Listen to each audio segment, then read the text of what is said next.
Selamat datang ke dalam acara pembacaan dari buku renungan kita pada hari ini. Renungan kita masih diambil dari sebuah buku yang berjudul Pandanglah pada Yesus.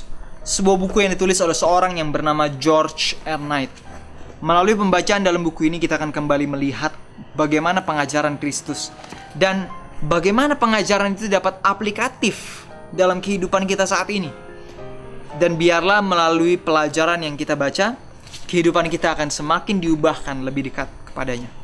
Hari ini kita telah masuk di halaman yang ke-149 dalam judul Makin Tidak Takut Lagi. Sebelum kita mulai untuk membaca, kembali saya undang pemirsa di rumah, ajaklah keluarga Anda, sahabat Anda untuk datang berkumpul bersama-sama. Biarlah melalui renungan kita pada hari ini, kita dapat semakin dikuatkan, kita dapat semakin dituntun untuk mengenal Kristus. Biarlah kita juga dapat diajak untuk bisa saling menguatkan satu dengan yang lain. Ayat inti kita terdapat di dalam buku Matius 10 ayat 29 sampai 31. Di sana dikatakan, "Bukankah burung pipit dijual 2 ekor seduit? Namun seorang pun daripadanya tidak akan jatuh ke bumi di luar kehendak Bapamu. Dan kamu, rambut kepalamu pun terhitung semuanya. Sebab itu janganlah kamu takut, karena kamu lebih berharga daripada banyak burung pipit." Hari ini kita diajak untuk melihat burung pipit yang pada saat itu dijual 2 ekor itu harganya seduit. Bisa kita katakan seperti sekeping perak, hanya tidak seberapa harganya. Dan burung pipit itu tidak seekor pun dibiarkan jatuh ke bumi di luar kehendak Bapa. Apalagi kita yang helai rambut di atas kepala kita pun terhitung semuanya oleh Tuhan. Karena itu, janganlah takut, karena kita lebih berharga daripada banyak burung pipit. Mari kita baca renungan kita. Saya sudah membuat pekerjaan Tuhan lebih mudah selama beberapa tahun yang lalu di ajang penghitungan rambut. Hari rambut yang buruk adalah rambut selembar tunggal. Tetapi saya tidak pernah menyediakan waktu untuk menghitung apa yang tersisa. Sesungguhnya, saya tidak tahu siapa yang pernah menghitung rambut yang tertempel pada kepalanya. Dan disinilah kita sampai pada maksud Yesus, yaitu bahwa Tuhan Pencipta mengetahui tentang kita lebih intim daripada kita pernah bisa mengenal diri kita sendiri. Pendeknya, Tuhan itu peduli. Kita tidak pernah bisa membayangkan ada orang yang menghabiskan waktunya menghitung helai rambutnya 1, 2, 3, dan lain-lain. Bayangkan kita saja terkadang gak peduli berapa banyak rambut yang kita punya, kecuali kalau rambutnya hanya sehelai. Tapi di sini kita baca, Tuhan sungguh-sungguh, Dia betul-betul bermaksud dan mengatakan bahwa rambut di atas kepala kita pun Dia tahu berapa jumlahnya. Itu menandakan bagaimana Tuhan itu begitu peduli kepada kita. Ilustrasi utama Kristus dalam ayat hari ini adalah sama, menerangkan tentang kepedulian dari Bapa. Bukankah burung pipit dijual 2 ekor seduit, kata Yesus. Nah, seduit itu adalah mata uang terkecil dalam dompet Yahudi, karena nilainya 1/16 dari 1 dinar. Bayangkan, ini 1 dinar itu sudah kecil jumlahnya. Bisa kita katakan, oh ini 100 perak.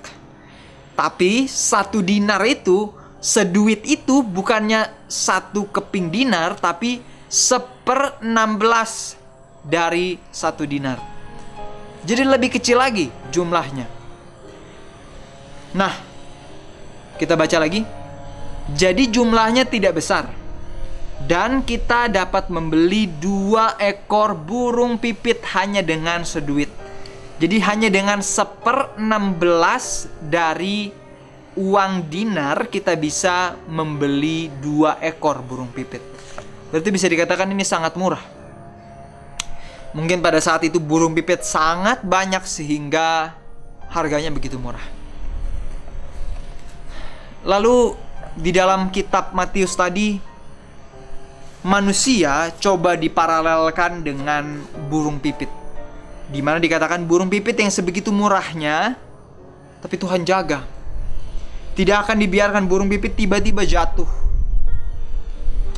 Tuhan akan terus jaga sesuai dengan rencananya. Jadi burung pipit itu tidak perlu khawatir, karena Tuhan menjaga, Tuhan menyayangi mereka. Bagaimana dengan kita dikatakan? Sementara rambut kita saja Tuhan tahu berapa jumlahnya. Rambut kita yang ada di atas kepala ini Tuhan tahu jumlahnya. Apakah kita khawatir dengan hidup kita? Selanjutnya kita akan baca lagi. Injil Lukas menggambarkan sedikit berbeda. Mari kita lihat. Dengan menyatakan bahwa 5 burung-burung kecil itu dijual untuk 2 duit. Dalam kitab Lukas dikatakan kalau 5 ekor itu 2 duit. Informasi yang sedikit itu membuat ilustrasinya lebih dahsyat. Rupanya pasar burung pipit beroperasi pada prinsip yang sama seperti banyak dilakukan toko-toko zaman sekarang. Jika Anda bersedia menggunakan seduit Anda mendapat 2 ekor, tetapi Anda bisa menggunakan 2 duit Anda untuk mendapat jumlah 2 kali lipat dengan tambahan seekor cuma-cuma. Tawaran yang murah. Jika kita memadukan cerita Matius dan cerita Lukas, maka kita menyadari bahwa Tuhan bahkan memperdulikan burung pipit yang sama sekali tidak berharga.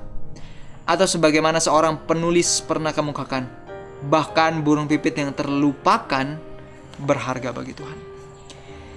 Jadi bayangkan prinsip penjual di sana mungkin seperti kita sekarang ini. Kalau kita beli 2 harganya 1 keping.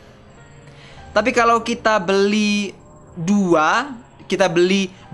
keping, kita berikan 2 keping, harganya kita bisa dapat 5. Jadi bayangkan, 1 keping bisa dapat 2. Tapi kalau kita bayar 2 keping bisa dapat 5. Sebegitu tidak berharganya.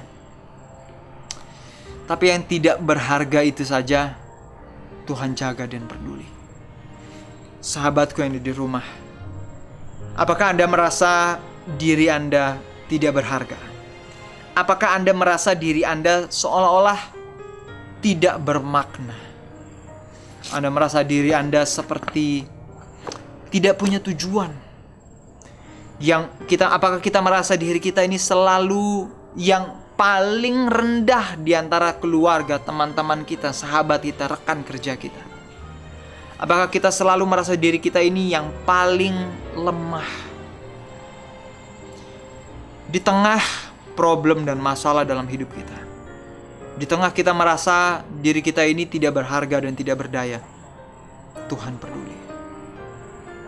Bayangkan burung pipit yang bukan hanya didiskon ini, diobral. Beli 5 hanya 2 keping. Kalau beli 1, kalau dengan 1 keping dapat 2. Begitu diobralnya, tapi Tuhan tetap jaga. Tuhan tetap peduli kepada burung ini. Apalagi kepada kita. Sahabatku, di sini kita melihat, jadi mengapa para pengikut Kristus perlu untuk tidak takut? Karena harga mereka tidak terbatas dibanding dengan burung pipit dan rambut. Dan jika Tuhan peduli pada burung pipit, kalau Tuhan peduli kepada berapa banyak rambut yang ada di atas kepala kita, maka kita boleh yakin secara pasti bahwa Dia mempunyai kepedulian yang lebih besar bagi kita. Kalau Tuhan saja peduli kepada burung pipit yang diobral, peduli kepada rambut di atas kepala kita, apalagi kepada kita. Saat saya katakan Tuhan peduli, saya bukan hanya berbicara bahwa Tuhan peduli kepada kita di saat kita setia, bukan. Saya bukan hanya katakan Tuhan peduli, oh kapan kamu balik ke gereja, kapan kamu setia kepada Tuhan. Bukan. Di saat kita masih berada di dalam kegelapan pun Tuhan peduli. Di saat kita tidak setia pun Tuhan tetap setia. Di saat kita sering kali menyakiti hatinya dengan melanggar apa yang dituliskan dalam firman-Nya, Tuhan tetap setia. Tuhan tetap menunggu kapan kita akan kembali pulang. Sahabatku, Di saat kita tidak setia sekalipun, Tuhan kita tetap setia. Dan mengapa kita harus khawatir?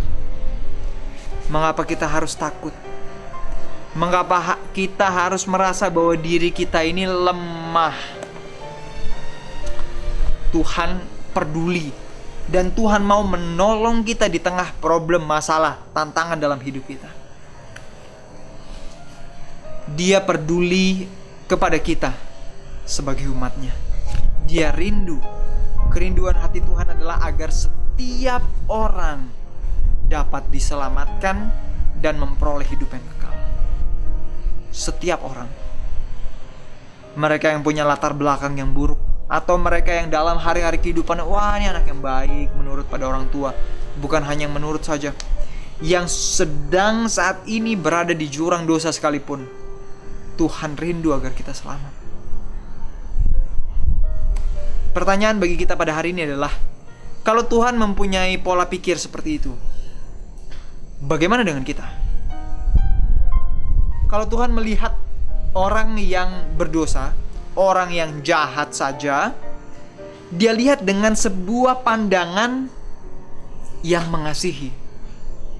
Ada orang yang terus-menerus menyakiti hatinya, tapi tetap Tuhan lihat dengan pandangan yang mengasihi. Bagaimana kita memandang orang lain? Bagaimana cara kita melihat orang lain? Apakah kita melihat orang lain dengan kacamata bahwa, wah dia begini, kamu begitu ya, kamu begitu ya? Kita mulai menilai orang lain oleh karena apa yang mereka lakukan, atau bahkan apa yang mereka tidak lakukan? Sementara Tuhan melihat kita dengan sebuah pandangan yang rindu agar kita bisa diselamatkan. Sementara Tuhan melihat orang yang berdosa itu dengan sebuah pandangan agar mereka pun bisa selamat. Mengapa saya melihat orang lain dengan pandangan yang berbeda? Mari kita lanjut lagi. Jadi itulah dia. Sebagai pengikut Kristus, kita harus tidak mempunyai ketakutan, karena penghakiman kekekalan akan meluruskan segala perkara dan membenarkan penghakiman sang waktu. Yang kedua, sesungguhnya manusia tidak dapat melakukan sesuatu untuk menyelakakan kita secara permanen. Yang ketiga, dan Tuhan peduli terhadap kita masing-masing, termasuk mereka yang agaknya dilupakan dunia atau bahkan gereja. Tuhan peduli, walaupun kita dilupakan oleh keluarga kita sekalipun, walaupun kita dilupakan oleh jemaat kita sekalipun, Tuhan peduli. Tapi pertanyaannya adalah, jangan kita hanya mengasihani diri sendiri. Kalau kita hari ini telah diingatkan bahwa Tuhan peduli, dan orang di sekitar kita, pada hari ini kita akan bertemu dengan orang-orang yang mungkin terlupakan oleh dunia. Orang-orang yang mungkin disingkirkan oleh dunia. Jangan kita ikut menyingkirkan mereka. Biarlah kita menolong mereka menjadi sahabat yang baik bagi mereka pada hari ini. Tuhan saja tidak pernah melupakan kita. Biarlah kita bersukacita hari ini, karena kita mempunyai Tuhan yang peduli, Tuhan yang penuh kuasa, Tuhan yang akan memperbaiki segala sesuatu pada akhirnya nanti. Segala sesuatu, problem, masalah yang terjadi di atas dunia ini tidak dapat mencelakakan kita, tidak dapat melukai kita. Mungkin diri kita, tubuh kita bisa mati, tapi tidak dapat mencelakakan kita, membawa kita kepada jurang dosa dan neraka. Kitalah yang menentukan pilihan kita sendiri, di mana kita akan berdiri dan apa yang akan kita kerjakan. Biarlah hari ini kita membuat pilihan yang benar. Biarlah hari ini kita tidak lagi menjadi khawatir. Biarlah hari ini kita kembali teringat bahwa Tuhan mengasihi kita. Dia tetap menjaga kita, melindungi kita, walaupun kita masih menjadi seorang pendosa. Dan biarlah kita perlakukan orang lain dengan cara yang sama. Ceritakan kepada keluarga Anda, inspirasikan kepada anak-anak Anda untuk lakukan hal yang sama pada hari ini. Sampai bertemu lagi, Tuhan memberkati.